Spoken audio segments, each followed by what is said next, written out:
Nah, terus benefitnya apa aja sih? Gitu. Nah, terus syarat dan ketentuannya apa aja sih? Kayak gitu. Nah, ini saya lampirin yang syarat ketentuan resminya dari beasiswa yang saya dapat di fakultas saya di Lee Kuan Yew School of Public Policy. Nah, ini pertama beasiswanya cuma berlaku selama durasi program kayak gitu. Jadi cuma 2 tahun itu aja kayak gitu. Nah, yang kedua, ini beasiswanya nggak bisa double funding, teman-teman. Jadi sebenarnya juga sangat common sih ciri ini. Kalau teman-teman biasanya mungkin udah mulai explore ya beasiswa fully funding di tempat-tempat lain. Nah, biasanya mereka juga ada ketentuan, biasanya nggak boleh double funding kayak gitu. Nah, kalau di sini pun, jadi kalau teman-teman dapat visa student di Singapura, teman-teman sebenarnya dapat alokasi nih kerja gitu. Jadi teman-teman dibolehin kerja 20 jam per minggu selama masa kuliah tadi gitu. Nah, tapi kalau teman-teman adalah awardee dari beasiswa NUS ini, teman-teman biasanya harus ngasih tahu nih ke univnya gitu. Kalau teman-teman ada kayak semacam penghasilan lain atau teman-teman melakukan aktivitas non akademik gitu.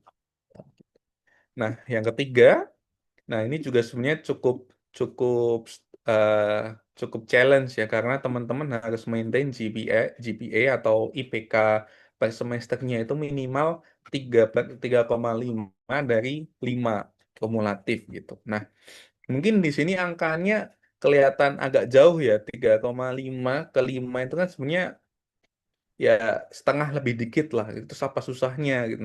Nah, challenge-nya kalau di NUS itu grading sistemnya itu pakai yang namanya konsep bell curve gitu. Jadi gampangnya buat dapetin nilai di NUS itu nggak bisa kayak dosennya itu mengeneralize gitu. Misal, oh semuanya bagus-bagus nih, semuanya bisa dapat nilai sama, mungkin setengah kelas bisa dapat A dan lain sebagainya. Nah itu nggak bisa gitu kalau di NUS gitu. Jadi kalau teman-teman mungkin ada yang familiar sama konsep normal distribution gitu. Nah, biasanya akan ada kuota dalam satu kelas kayak gitu. Misalkan dalam satu kelas biasanya mungkin maksimal cuma 20 atau 30% yang bisa dapat A kayak gitu. Nah, nanti normal distributionnya misal B, oh mayoritas akan dapat B, terus beberapa mungkin bisa dapat C kayak gitu. Nah, strugglingnya di sini adalah Mbak, 3,5 itu sebenarnya adalah nilai B gitu. Jadi kalau teman-teman kan ada biasanya kan sebenarnya konsep penilaiannya agak mirip sama di Indonesia pakai pakai huruf itu A, B, C dan lain sebagainya. Bahkan ada yang minus dan plusnya juga.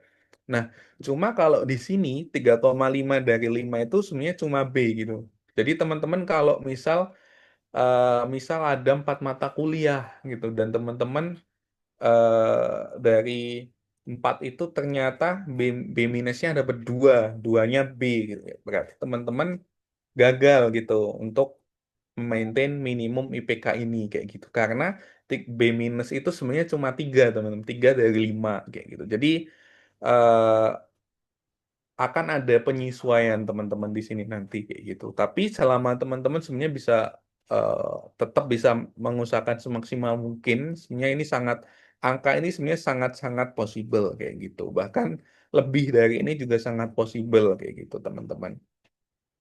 Nah, terus yang keempat adalah harus mengikuti sama dengan aturan-aturan yang ada di NUS gitu. Misal eh, presensi yang ada di kelas. Nah, di kelas biasanya di NUS juga ada semacam minimum attendance kayak gitu, teman-teman. Jadi misal ada 12 pertemuan gitu. Mungkin teman-teman kalau harus absen di mungkin 1 atau 2 pertemuan mungkin masih aman dan lain sebagainya. Tapi harus diingat juga attendance itu sangat komponen yang sangat penting juga dalam penilaian gitu.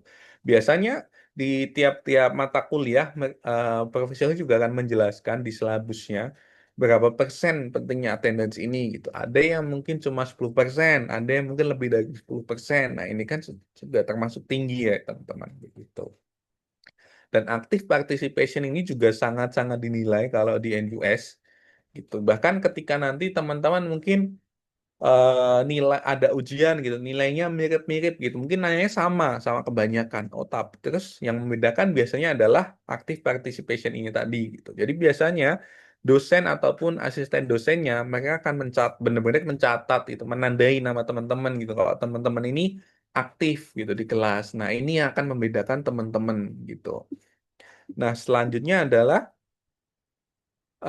kelima ada harus ya ini sebenarnya nggak ada kewajiban pasti, tapi teman-teman sebagai award di scholarship itu sebenarnya adalah otomatis sebagai ambasadornya sekolah gitu. Jadi teman-teman secara informal teman-teman bisa mempromosikan gitu, entah NUS-nya atau programnya teman-teman dan lain sebagainya gitu. Mungkin teman-teman juga akan bisa jadi akan diminta misal jadi volunteer karena univ-univ itu khususnya NUS mereka kadang akan mengadakan sesi info sharing session gitu. Misal karena ada di Jakarta dan lain sebagainya. Nah, bisa jadi teman-teman akan dimintai tolong gitu. Nah, meskipun nanti juga tetap akan dapat bayaran, tapi ini akan termasuk dari 40 jam service tadi kayak gitu.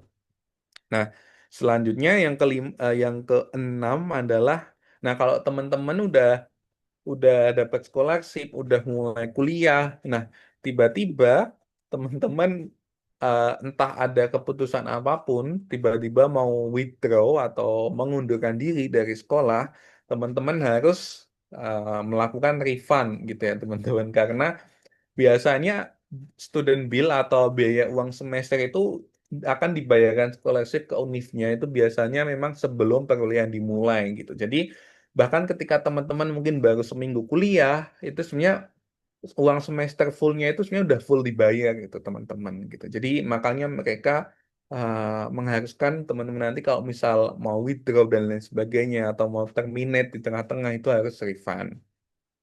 Nah, selanjutnya, nah ini juga harus dicatat ya teman-teman karena sebagai awardee dari scholarship NUS nanti, teman-teman nggak bisa mengajukan cuti gitu. Nah, apa itu cuti? Nah, sebenarnya ketika nanti misal teman-teman mau lanjut S2 di Singapura kayak gitu, programnya 2 tahun. Nah, biasanya student visa teman-teman itu biasanya akan berlaku selama 4 tahun kayak gitu. Nah, terus untuk apa nih 4 tahun? Nah, biasanya karena untuk antisipasi kalau misal teman-teman pertama mungkin mau part-time, yang mana nggak bisa kalau scholarship ini. Terus yang kedua, misal teman-teman mau cuti selama 1 semester gitu.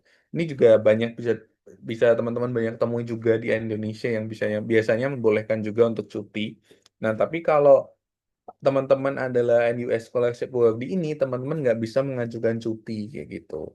Bahkan kemarin ada juga salah satu eh, teman-teman jurusan lain di fakultas saya yang mana dia itu udah hamil gitu teman-teman. Nah, di sini karena memang kebijakan scholarship-nya nggak bisa cuti selama 1 semester, jadinya selama eh, delivery baby-nya itu dia cuma bisa mengajukan izin ke profesornya seperti itu. Jadi itu tadi harus benar-benar dipertimbangkan juga gitu teman-teman. Harus fully commit untuk memulai dan sampai selesai itu sesuai durasi kayak gitu. Nah, selanjutnya nah ini yang nomor 8 ini terkait dengan izin kerja tadi teman-teman gitu. Jadi kalau teman-teman mau ada sambil kerja dan lain sebagainya, nah itu teman-teman ibaratnya harus informasi atau minta izin lah gitu ke sekolah gitu. Mungkin teman-teman bisa nge-state kalau misal ternyata ini semacam part-time aja nih gitu. Mungkin part-time riset dan lain sebagainya yang jelas nggak akan mengganggu konsentrasi teman-teman nanti untuk melangsungkan kuliah. Nah, biasanya akan diperbolehkan.